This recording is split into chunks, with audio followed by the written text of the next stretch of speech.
जिस्मानी अमराज के लिए हकीम महमूदुल हसन तौहीदी चैनल को सब्सक्राइब कीजिए। बिस्मिल्लाहिर्रहमानिर्रहीम। मोहतरम भाई और बहनों, अस्सलाम वालेकुम रहमतुल्लाहि व बरकातुहू।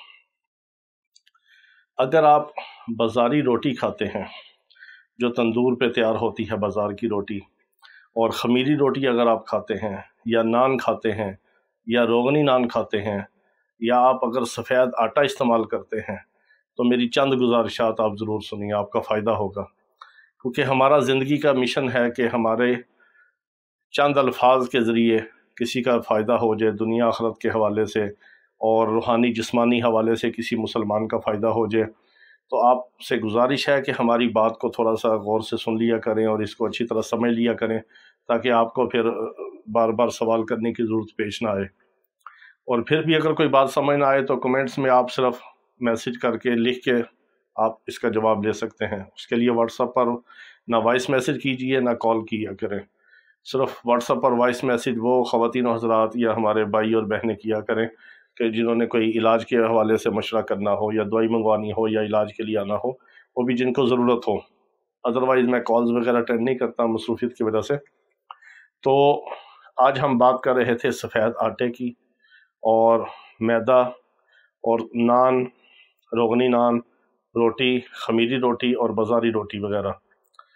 असल में बात यह है कि जो आप बाज़ार की रोटी इस्तेमाल करते हैं, किसी भी जगह से, देहात हो या शहर हो, जो बाज़ार से रोटी मिलती है वो आटा होता है निचले दर्जे का, थर्ड क्लास आटा होता है। और बाज़ जगह से तो ऐसी हमने उसकी शिकायत सुनी कि बाज़ लोगों ने आटे में जो खुशक रोटी है वो शायद पीसी होती है, इस तरह के छान की आटे की जो है वो रोटी होती है इस तरह। और बाज़ तो ऐसी, अल्लाह माफ़ करे, गलत किस्म के चीज़ें उसमें आती हैं और तरह तरह के उसमें, अब क्या आपको बताएं कि खाने की चीज़ें हैं। इसलिए तो अगर वो आम सादा आटा भी हो तो फिर भी उसमें ये है कि एक तो उसमें से चोकर निकाला हुआ है, सूजी निकली हुई है, मैदा निकला हुआ है, फाइन निकला हुआ है, सफ़ेद आटा अलग निकाल के फिर उसकी वो रोटी बनती है बाज़ार में। तो उसके अंदर कोई रज़ायत नहीं है किसी किस्म की भी। आप ये बात ज़हन नशीन कर लीजिए। एक जो आप खालिस गंदम का आटा अगर आप पिसाई करवाते हैं चक्की से, वो कुछ और चीज़ है। अगर आप बाज़ार से लेके रोटी इस्तेमाल करते हैं, वो खाते हैं अगर एक टाइम, दो तीन टाइम, तो वो बाज़ लोग तो हैं जिन बेचारों की मजबूरी है कि उनका घर नहीं है या काम करते हैं या होटलों पे खाना पड़ता है, तो वो अलग बात है। या आपका कोई मेहमान आ गया तो मजबूरी में आपने कोई बाज़ार से रोटी मंगवा ली, तो वो अलग बात है। अगर इसको आदत बना ली जाए या घर में सुस्ती की जाए या घर का खालिस आटा इस्तेमाल ना किया जाए, बाज़ार की रोटियों पे इंसान लग जाए, तो वो इंतहाई नुकसानदेह है। फिर ये है कि इस रोटी, सादी रोटी के अलावा अगर आप बाज़ार की ख़मीरी रोटी इस्तेमाल करेंगे तो वो भी नुकसानदेह है। उसमें एक तो यस्ट इस्तेमाल होता है, वो केमिकल है, वो मसनूई ख़मीर है, तुरशी है, वो ना तो नेचुरल है ना वो कोई ऐसे फ़ायदेमंद चीज़ है, वो इंतहाई नुकसानदेह है।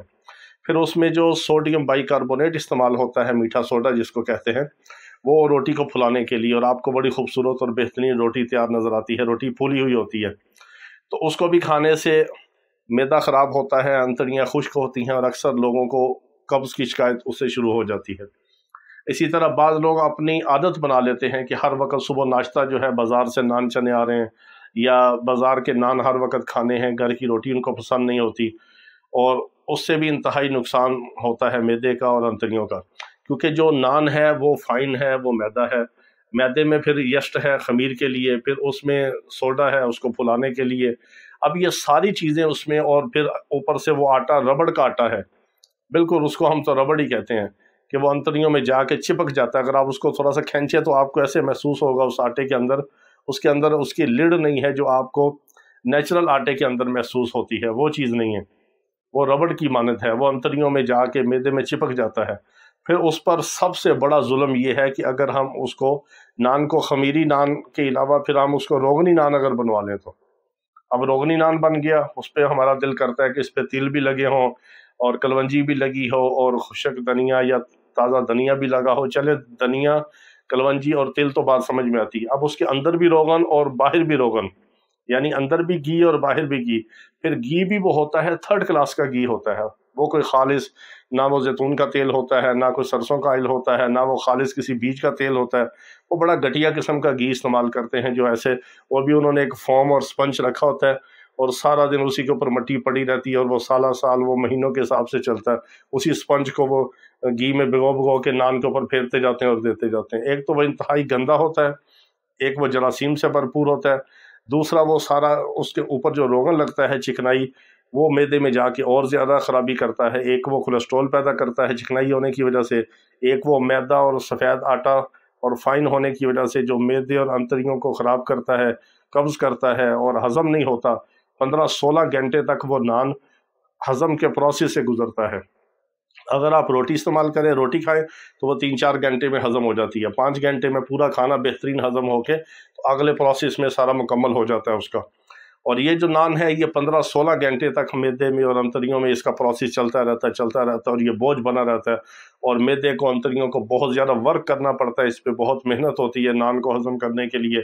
پھر اگر نان کے ساتھ روغنی نان ہو اور مصیبت، پھر اس کے ساتھ اگر کوئی کولڈ ڈرنک پی جائے تو اور زیادہ ظلم۔ تو خدا رہا ایسی چیزوں سے بچے۔ اگر بہت مجبوری ہے، گھر میں آٹا نہیں ہے یا مہمان آ گئے ہیں، 10-20 روٹیاں آپ گھر میں فوری نہیں بنا سکتے، تو چلے بازار سے نان پکڑ لی اور گھر کا سالن ہو گیا، یہ بات تو سمجھ آتی ہے، اور کبھی کبھار ہو جائے تو کوئی بات نہیں۔ اس کی عادت بنا لینا، بازاری نان پہ، خمیری روٹی پہ اور اس پہ روغنی نان پہ ہر وقت لگ جانا، اس کی عادت بنا لینا، یہ انتہائی نقصان دہ ہے۔ اس سے آپ احتیاط کیا کریں۔ اور گھر کا آٹا جو خالص چکی کا ہے، اللہ تعالیٰ وہ توفیق دے جن لوگوں کی اپنی گندم ہے، وہ بہت خوش قسمت ہے۔ پھر جو شہروں میں لوگ ہیں یا دیہاتوں میں ہیں جن کی اپنی گندم نہیں، وہ گندم خریدتے ہیں، اس کو صاف کر کے پھر اس کو پسائی کرواتے ہیں، وہ بھی بہت خوش قسمت ہے۔ پھر آخری تیسرا درجہ یہ ہے کہ اگر آپ کے گھر کے قریب کوئی آٹے کی چکی ہے، خالص چکی آٹے کی ہے، خالص آٹا جن کے پاس ہوتا ہے، ان سے آپ گندم لے کے اسی جگہ پسائی کروا کے لے لیں، وہ پھر بھی بہتر ہے۔ چلے اس میں اگر پتھر کی چکی نہیں ہے تو دوسری چکی ہے جو چائنا کی آتی ہے، اس میں آٹا باریک ہو جاتا ہے، وہ آپ کو چھاننا بھی نہیں پڑے گا۔ حق تو یہ ہے اور سنت بھی یہ ہے کہ بغیر چھنے ہوئے موٹے آٹے کی روٹی کھائی جائے، لیکن وہ موٹے آٹے کی روٹی اور بغیر چھنے ہوئے آٹے کی روٹی تو لوگوں کو اندر نگلی نہیں جاتی۔ اس لیے یہ ہے کم از کم چلیں گندم کا آٹا ہو، خالص آٹا ہو، اس میں چوکر بھی ہو، اس میں سوجی بھی ہو، میدا بھی ہو، فائن بھی ہو، اور سرخ اور سفید ذرات آٹے کے سارے اس کے اندر ہوں، تو چلیں کچھ نہ کچھ بدن کو وہ غذائیت دے اور خالص تو ہو۔ تو آپ سے یہ خصوصی گزارش ہے کہ ایسے آٹے سے بچیں، اس سے بہت زیادہ نقصانات ہوتے ہیں۔ ہم نے بہت زیادہ ایسے معدے کے مریضوں کو یہ آٹا بند کروایا تو دوسرا آٹا شروع کروایا، تو اللہ پاک نے ان کے معدے کو تھوڑی بہت ہلکی پھلکی دوائی سے ہی ٹھیک کر دیا۔ تو اللہ تعالیٰ سب بیماروں کو شفاء کاملہ عاجلہ مستمرہ عطا فرمائے۔ وآخر دعوانا ان الحمد للہ رب العالمین۔